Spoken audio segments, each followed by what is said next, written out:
दीपाली और शिल्पा दो बहुएं जो कल एक ही मंडप में शादी होकर आईं, पर दोनों में भेदभाव साफ दिखाई दे रहा था। उसका कारण था दोनों के रंग रूप में फर्क। दीपाली का रंग काला था तो शिल्पा गोरे रंग की थी। इसी वजह से दीपाली किसी को पसंद नहीं आई। क्या बात है सुषमा, तुम्हारा चेहरा इतना उदासी वाला क्यों हो रहा है भाई? अब तो तुम्हें खुश होना चाहिए, तुम्हारे दोनों बेटों की शादी हो गई, दो दो बहुएं घर में आ गई हैं, अब तो खुशियों के दिन है, फिर तुम क्यों ऐसे मुंह लटकाए बैठी हो भाई? मैंने तुम्हें कहा था दीपाली हमारे हरीश के लिए सही नहीं है, पर तुम मेरी कभी नहीं मानते हो। पता है मुंह दिखाई में सभी रिश्तेदार और पड़ोसी कितनी बातें बनाकर गए हैं। शिल्पा इतनी सुंदर, गोरी, इतने अच्छे नैन नक्श वाली है, सबने उसकी इतनी तारीफ की। और उधर दीपाली को देखो, न शक्ल है न सूरत, काली बहू उठा लाए हो। अरे तुम्हारा दोस्त स्वर्ग से धार गया। अब तुम उसकी बेटी की जिम्मेदारी संभालने के लिए एक दिन में जल्दबाजी में शादी कर बैठे। उनका गरीब खानदान, शादी का खर्चा ना हो इसलिए तुमने बड़े बेटे के साथ छोटे को भी निपटा दिया। पता है हरीश ने कितने बेमन से शादी की है, सिर्फ तुम्हारी इज्जत रखने के लिए। सुषमा, तुम बेकार में ही इतना सोच रही हो। दीपाली का नेचर बहुत अच्छा है भाई, जब तुम उसके साथ रहोगी तभी पता चलेगा। मैं बचपन से उसे देखता आ रहा हूँ, जब भी मिलने जाता था बेचारे इतने भले लोग मेरी इतनी इज्जत करते थे और आज तक करते हैं भाई। अच्छा, मैं थोड़ी देर कमरे में लेट रहा हूँ, थकावट बहुत हो गई है।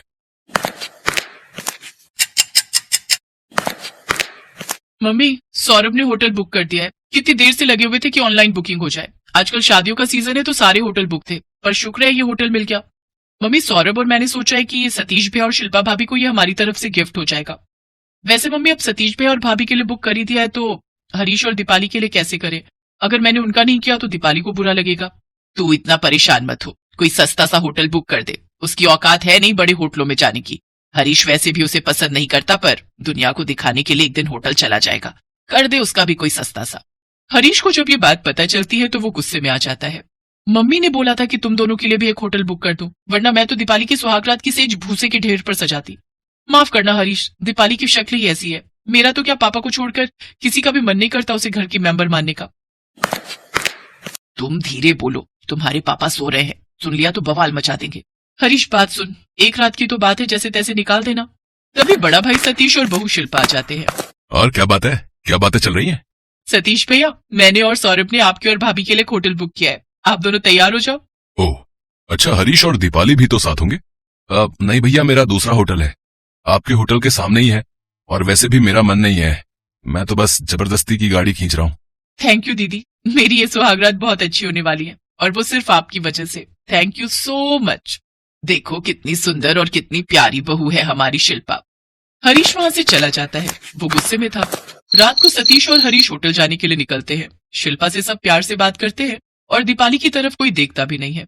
दोनों एक ही गाड़ी में निकलते हैं, पर होटल तो दोनों के आमने सामने है। होटल पहुंचने पर हरीश सतीश से बोला, सतीश भैया, आप और भाभी अपने होटल में जाओ, मैं गाड़ी अपने पास रख लेता हूँ, फिर आप मुझे मॉर्निंग में कॉल कर देना। अभी मैं कुछ देर गाड़ी में बैठना चाहूंगा, फिर अपने होटल जाऊंगा। हमारा होटल ये वाला नहीं है। नहीं, ये बड़ा वाला होटल ना हमारे लिए बुक हुआ है। तुम्हारे लिए वो सामने छोटा सा होटल दिखाई दे रहा है ना, जहाँ लाइट तक नहीं चल रही, पुराना सा, वो तुम्हारा गिफ्ट है। जैसी तुम्हारी शक्ल है वैसा ही गिफ्ट है। ये ले, फिर चाबी तू ही रख ले, हम लोग जाते हैं, फिर सुबह मैं तुझे फोन कर दूंगा जब निकलना होगा। सतीश और शिल्पा अपने होटल में चले जाते हैं। हरीश का मूड खराब था, वो गाड़ी में ही बैठा रहता है, वो अपने होटल नहीं जाता। दीपाली भी गाड़ी में बैठी हुई थी, हरीश उससे बात ही नहीं कर रहा था। अरे यार, यहाँ तो कोई भी वाइन शॉप नजर नहीं आ रही, लगता है मुझे आगे से ही अपनी टेंशन को दूर करने का जुगाड़ करना होगा। जब तक मैं 2 पैग नहीं लूंगा तब तक मुझे चैन नहीं पड़ेगा, क्योंकि मुझे इसकी शक्ल से भी नफरत हो रही है। गाड़ी से बाहर उतरो, मैं भी आ रहा हूँ, और वहां सामने खड़ी रहना, इधर उधर मत जाना। आप कहाँ जा रहे हो?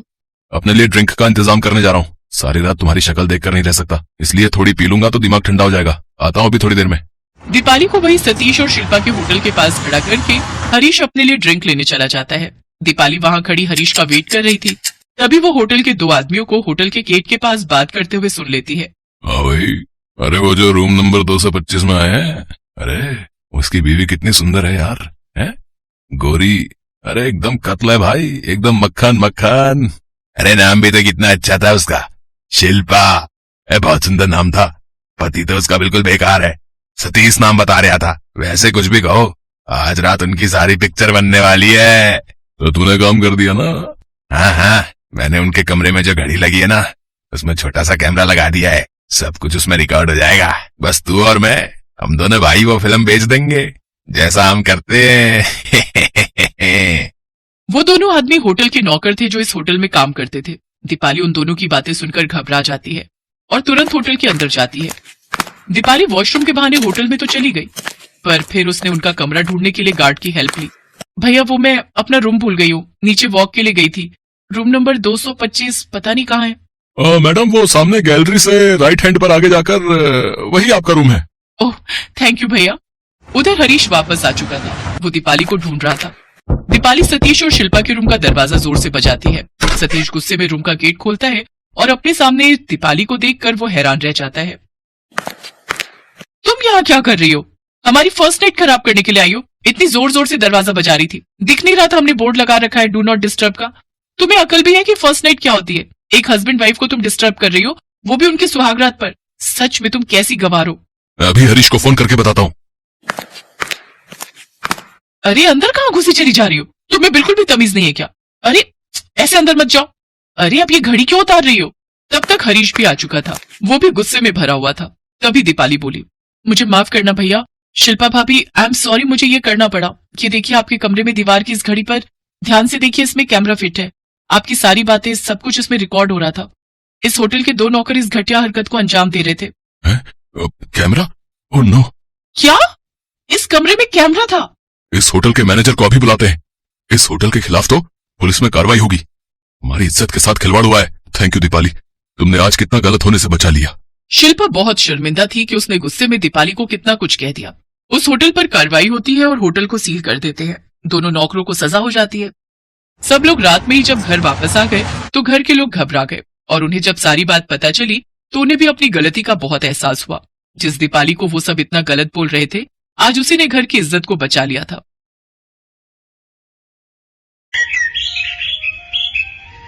आओ छोटी बहू, अंदर आओ। हमारे इस गरीब खाने में तेरा स्वागत है। नीलम अपनी छोटी बहू का गृह प्रवेश कर उसे घर के कमरे में ले आती है, जहां अंदर आते ही नीलम की छोटी बहू बबीता उस कमरे को चारों ओर से देखती है। ये देख उसकी सास नीलम उससे कहती है, क्या हुआ छोटी बहू, क्या देख रही हो? माँ जी ये कमरा कुछ ज्यादा ही छोटा नहीं है? खैर ये बताइए कि मेरा कमरा कहाँ है?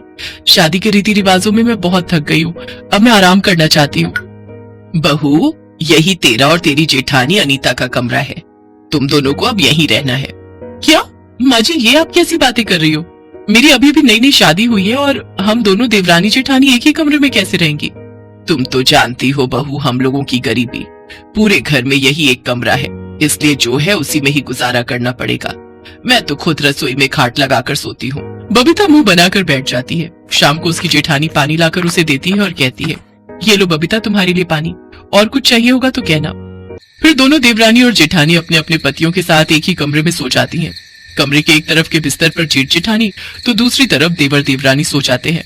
अचानक आधी रात को बबीता को गंदी बदबू आती है और उसकी आंख खुल जाती है। ये गंदी बदबू कहाँ से आ रही है? ऐसा लग रहा है जैसे बिल्ली कमरे में पॉटी करके चली गई हो। वो इधर उधर देखती है लेकिन उसे कुछ नहीं दिखता। कुछ देर बाद उसकी जेठानी उठती है और जोर से गैस छोड़ती है।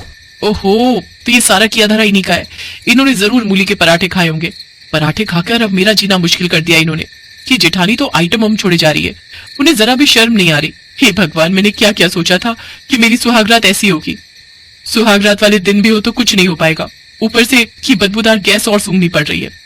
तभी जेठानी की आंख खुल जाती है और वो कहती है, अरे क्या हुआ देवरानी जी, तुम सोई नहीं?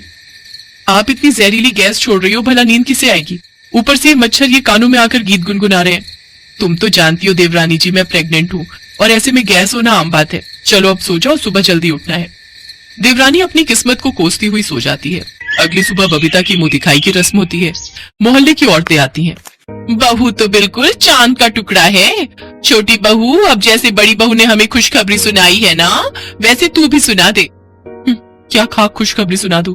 शादी के पहले दिन से तो हम दोनों पति पत्नी अपने जेठ जेठानी के कमरे में सो रहे हैं, ऊपर से इन्हें खुशखबरी सुननी है। प्राइवेसी नाम की कोई चीज तो है ही नहीं यहाँ। ऐसे कुछ दिन बीत जाते हैं। एक रोज जेठानी अपनी माँ से फोन पर बात कर रही थी तो वहीं दूसरी तरफ बबीता भी अपनी बहन से बात कर रही थी, लेकिन एक ही कमरे में होने के कारण दोनों एक दूसरे से फोन पर ठीक से बात नहीं कर पाती। ओफो, क्या मुसीबत है, अब तो फोन पर भी बात नहीं कर सकते। इतनी परेशानी हो रही है तो कमरे से बाहर आंगन में जाकर बात कर लो। मैं क्यों जाऊं आंगन में? आप जाकर बात कर लो बाहर धूप में खड़े होकर। ओफो, तुमसे तो बहस करना ही बेकार है। ये कहकर जेठानी रसोई में खाना बनाने चली जाती है और फिर जब वो वापस आती है तो देखती है कमरा पूरी तरह बिखरा पड़ा है। सारा सामान यहाँ वहाँ पड़ा हुआ है। देवरानी जी, ये क्या है? आपने सारा कमरा फैला दिया और ये गीला तौलिया मेरे बेड पर ही डाल दिया, और ये कपड़े इस तरह क्यों रखे हुए हैं? जेठानी जी भूलिए मत, ये सिर्फ आपका कमरा ही नहीं बल्कि मेरा कमरा भी है, और मुझे अपने कमरे में कैसे रहना है इसके लिए किसी की परमिशन की जरूरत नहीं है। इसके बाद गर्भावस्था में भी जेठानी सारे कमरे को अकेले ही साफ करती है। ऐसे कुछ दिन बीतते हैं और अब जेठानी की डिलीवरी का वक्त पास आ जाता है, इसलिए उसकी सास उसकी गोद भराई की रस्म रखती है, जिसके लिए अनीता शीशे के सामने खड़े होकर तैयार हो रही होती है, जिसे देखकर उसकी देवरानी कहती है, जेठानी जी अगर आपका श्रृंगार हो गया हो तो आप आगे से हट जाइए, मुझे भी तैयार होना है। गोद भराई मेरी है तो पहले मुझे अच्छे से तैयार होने दो, तुम बाद में हो जाना। ओफो, क्या मुसीबत है, जब से इस घर में आई हूँ तब से कमरा, बाथरूम, यहाँ तक कि शीशा भी एक, हर चीज एक ही एक है। ना जाने कब तक मुझे हर चीज के लिए ये कॉम्प्रोमाइज करना पड़ेगा। हाँ तो मैं कौन सा चैन से जी रही हूँ? पहले मैं कितने आराम से अपने कमरे में रहती थी, लेकिन जब से तुम आई हो मेरे कमरे का तो हुलिया ही बिगड़ गया है। सारा दिन गंदा करके रखती हो, रहती तुम भी हो लेकिन सफाई अकेली मैं ही करती हूँ। अच्छा, तो ये क्या सिर्फ आपका ही कमरा है? अरे मेरा भी इस पर उतना ही हक है जितना आपका। बातों ही बातों में दोनों की बहसबाजी इतनी बढ़ जाती है कि दोनों के बीच झगड़ा शुरू हो जाता है, और इन सब के चलते अनीता को गलती से धक्का लग जाता है, जिसमें वो पेट के बल गिरने वाली होती है कि तभी उसका पति नरेश आ जाता है और वो उसे संभाल लेता है। भगवान का लाख लाख शुक्र है जो तुम गिरने से बच गई, नहीं तो आज अनर्थ ही हो जाता। अगर अभी मेरा बेटा यहाँ नहीं आया होता तो चोट लगने के कारण इस नन्ही सी जान को कुछ भी हो सकता था। अरे तुम दोनों को अपना ना सही, आने वाले इस बच्चे के बारे में तो सोचना चाहिए था। मैं मानती हूँ कि एक कमरा होने के कारण तुम्हें ये सब परेशानियां हो रही हैं, लेकिन इसका मतलब ये नहीं कि तुम हाथापाई पर उतर आओ। कम से कम तुम लोगों को इतना तो समझना चाहिए कि अभी हम लोग गरीब हैं और अभी कमरा ले नहीं सकते, लेकिन मेरे दोनों बेटे सारा दिन मेहनत तो कर रहे हैं, धीरे धीरे वो कमरा ले लेंगे। हमें माफ कर दीजिए माँ जी, हमसे गलती हो गई, अब हम ऐसा नहीं करेंगे। हाँ माँ जी। तभी बड़ा बेटा नरेश कहता है, आप सब चिंता मत कीजिए, हमने जमीन खरीद ली है और बहुत जल्द उसमें 3 कमरे भी बनवा देंगे। हाँ, हमने सोचा था घर बनने के बाद आप तीनों को सरप्राइज देंगे। आप लोग चिंता ना करें, अब हमारी परेशानी बहुत जल्द खत्म हो जाएगी। ये सुनकर तीनों सास बहू बहुत खुश होती हैं। अब दोनों देवरानी जेठानी एक दूसरे के साथ घुलना मिलना शुरू कर देती हैं और उनके बीच एक कमरे को लेकर लड़ाई भी खत्म हो जाती है। कुछ दिन बाद उनका घर भी बनकर तैयार हो जाता है और वो सब अलग अलग कमरे में खुशी खुशी रहने लगते हैं।